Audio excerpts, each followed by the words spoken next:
And Arunima from Parliament at this point. But also first, let me go across to my colleague Niloy Bhattacharjee is joining us from Guwahati, which is seeing a lot of protests over the past few hours. Niloy, what's the situation around you? I hope some normalcy has been restored. The last we heard from you, you were in the thick of action and there was a lot of unrest and violence that was going on around. There is no let off in the action. I'm still in the thick of action, and there is no let loose in the agitation and the protest. The protest, rather, which was democratic in the initial hours, have turned violent. If you can see in front of me, all the barricades, all the iron barricades, which were freshly painted for a possible Prime Minister Modi and Japanese Prime Minister Shinzo Abe's visit, probably on the 15th. All the barricades have been uprooted and put on the main street and put on fire. This is what the barricades are. And if I can show the other side.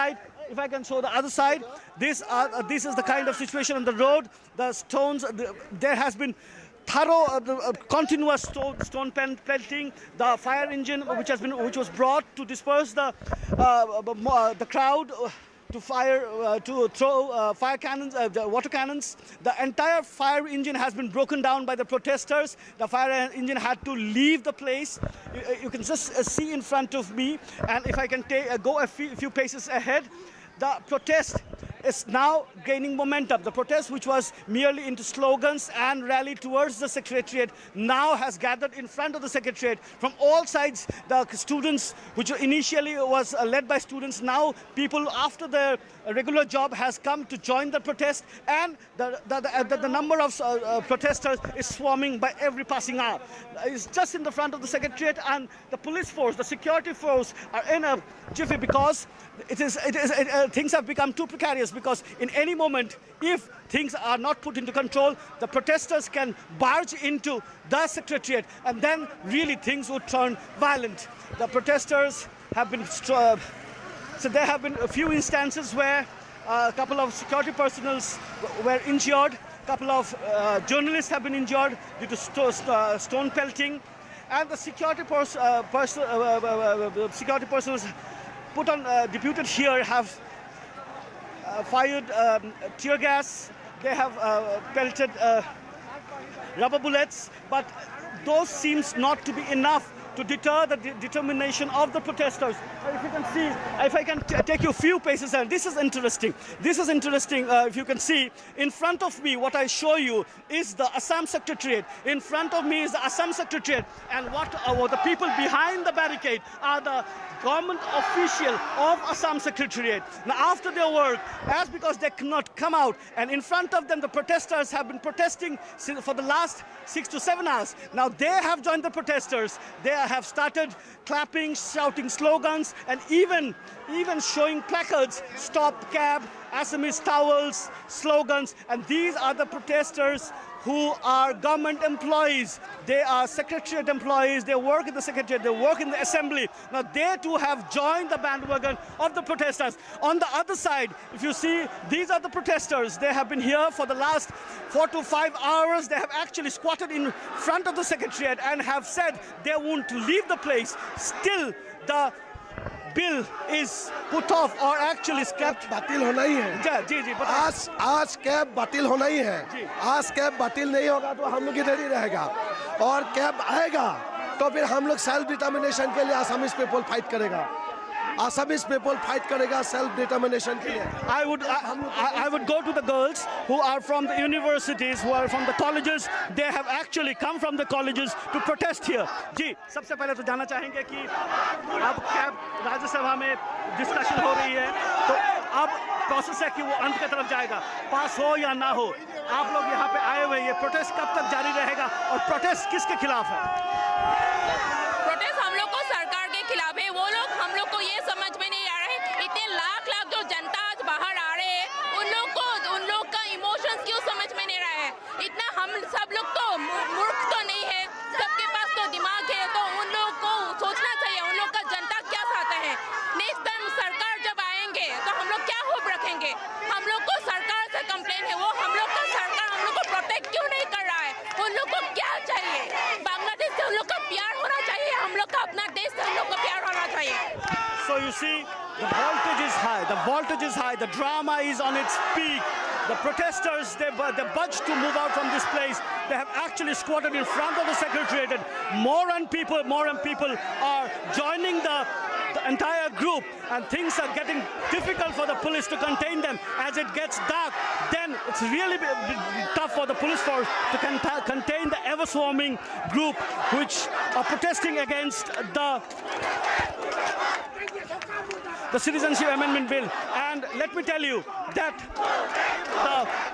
if the CAB or the Citizen Amendment Bill goes through or passes through the Rajya Sabha, then things really is seeming to be getting very sticky out here, because the protesters are determined. You get all sorts of drama. You get people resorting to arson. The barricades have been broken. The police have been pushed. There have been alterations between the police force, the security personnel, and the protesters. The tear gas, rubber bullets, water cannons, and everything that could be possible on both parts have been used. Now what seems is that one thing that needs to be mentioned out here is that the cab is put out of the preview in 6 scheduled areas and ILP areas. So in Assam, in BTAD areas, in Karbi Anglong Autonomous Council and the Dima Hasao Council, in all these areas, the cab is not there. The rest of Assam, if the cab comes into act, then the cab would be enacted out there. So the people now say that if the cab is put into place, then there would be relegated to a minimal minority in their own state. There would be a threat to their demography, to their culture, to the language. They also fear that people from Bangladesh, who would be the Hindu people in Bangladesh, out of religious atrocities, if they pass on to here and given citizenship in India, the entire burden would be on them. So they refuse to take the burden. Now it's upon the government or the fate of the cab, which actually would determine the pitch of this protest. As of now, things really is in update. The protesters are in high mood, and they are in no mood to go back or step back and, if possible, actually barge into the secretariat and have a face-off with the government. Very disturbing scenes around you. Do take care. Nina, my question is, I don't know how many of the protesters around you have actually been able to listen into the debate that's been going on in the Rajya Sabha, but clearly they don't feel reassured by the promises and that have been made by our MP, especially from the government here. Do they feel reassured by the Home Minister's statement today that the interests of the Northeast will be taken into account?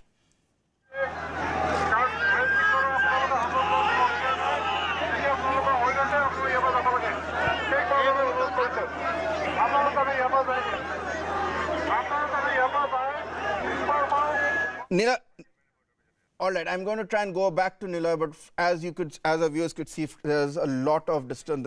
Have warned the protesters to step back and move out, or they have warned the protesters that before things become out of control, they should step back and move back and have a very peaceful sort of protest. They are not against the protest, but the mode of protest the police is against. The police, the water cannons or the bajra is ready.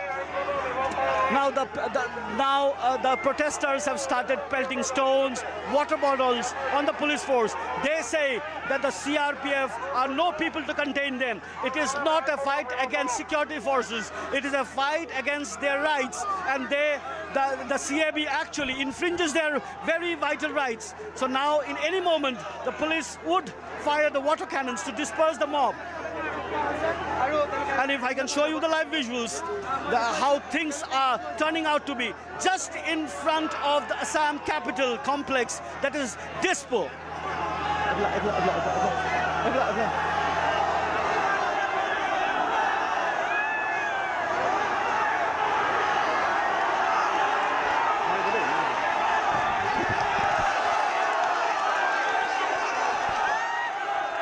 Nina, keep speaking, we can hear you. Please keep describing what's going on right now.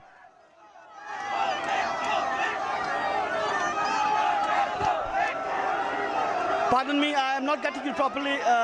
Niloy, go on. Keep describing what you see around you, Niloy. Right. So what you'll get to see is that the college students, the people from after their work have joined the crowd. Now what the kind of towels you see are the tribal towels. These identify with the tribe they belong to, the Assamese towels, and this is the kind of love to the motherland they express. It is a fight for the ethnicity, for the ethnic rights, for the democratic rights, they say. And the student, let me tell you another thing, that the last day's protest protest was the outcome of the Bandh or the general strike called by all Assam Students Union. But today, very significantly, all the protesters have come on their own. No political parties, no social organization, no student organization has called for this kind of rally or protest across the state. This scene is not only in Assam, in Dibrugarh, in Jorhat, in Golaghat, in Dhemaji, in Nalbari, all over the places students have come out. Students have actually not sat for their exams. Today the Guwahati University, Cotton University and the polytechnic institutions were having their third semester exams. Students, instead of going to the exam rooms, have took to the street and they have come out on the road and protesting. And by the afternoon, the universities had to cancel off the exam, or rather postpone the exam. So this is the kind of sentiments that is boiling out here. And but now the police have resorted to spraying water cannons. But if you see the students, they are not at all disturbed by the water cannons. They have withstood. Now they have withstood. The police have withstood to baton wielding. They have resorted to baton wielding, firing of water cannons. Only the women are spared.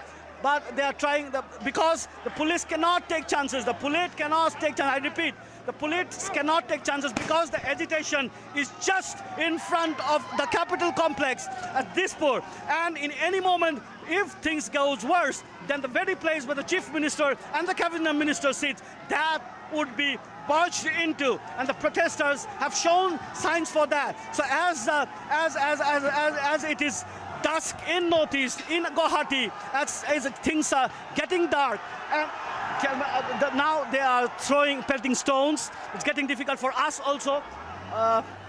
Couple of reporters have been injured by stones that the protesters have pelted. Now see the water cannons. The protesters are in no mood to go back and tell me this water is on us too. But this is the part of reporting, you see. So they have actually covered their face, covered their eyes to protect them there from the burning sensation of the tear gas, and for the water they are giving a damn. They have again come back and squatted in front of the secretariat, and the water cannons this time too, like the last 4 or 5 times, this time too have failed. Now I'm telling you, the seriousness of this entire protest is that each individual has come out on their own, and there is no logic. Now see the police. One of the stone has hit the security person, and so a couple of security persons have been injured. Likewise, a couple of protesters also have been injured. There have been. If there is a water cannon from one side, rubber bullets from outside, from the other sides, there have been bricks, sandals, water bottles, sticks, whatnot. So now there is an open confrontation between the security person and the protesters. All right, Niloy, take care. That's a message to you. We need you to be safe and keep reporting from the epicenter of those protests here. Extremely tense situation in Guwahati, and one wonders whether our parliamentarians who are currently debating in the Rajya Sabha in full comfort and safety are even aware of what's happening on ground zero in Guwahati. On these visuals, we head into a short break, but we are coming back to get you these ground reports from Guwahati and the rest of Northeast, as well as get you a latest update on what's happening in the Rajya Sabha as well. Stay on with us.